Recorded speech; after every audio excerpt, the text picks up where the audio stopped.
అవన్నీ రికార్డెడ్గా పిలుస్తుంది వాళ్ళందరినీ. వాళ్ళకి ఈజీ యాక్సెస్ ఉంటుంది డేటా. ఇప్పుడు ఫర్ ఎగ్జాంపుల్ రాజకేశ్ రెడ్డిని మొన్న వాంగ్మూలం అడిగింది. అతను సంస్థల్లో పెట్టిన పెట్టుబడుల్ని వీళ్ళు అవినీతి అని చెప్తున్నారు. రాజకేశ్ రెడ్డిని అడుగుతుంది, ఏమయ్యా నీవు ఈ మధ్య నువ్వు 10 సంస్థలు పెట్టావట, ఈ 10 సంస్థల్లో నీకు ఒక 100 కోట్ల రూపాయలు పెట్టుబడి పెట్టారట, ఎవరు వాళ్ళు అని. రాజకేశ్ రెడ్డి ఆ సంస్థల పేర్లు చెప్తారు.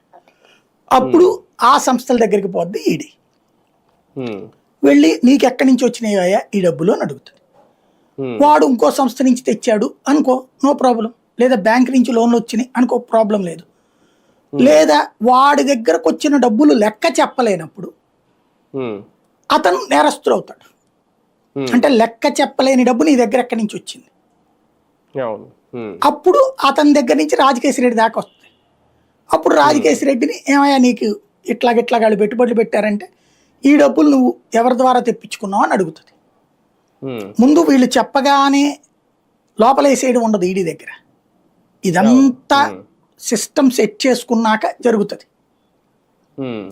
అది అక్రమమే అని నిరూపణ అవుతుంది అనుకున్నప్పుడు 100కి ఇదివరకైతే 95% యాక్యురసీ ఉండేది ఈడీ కేసులో.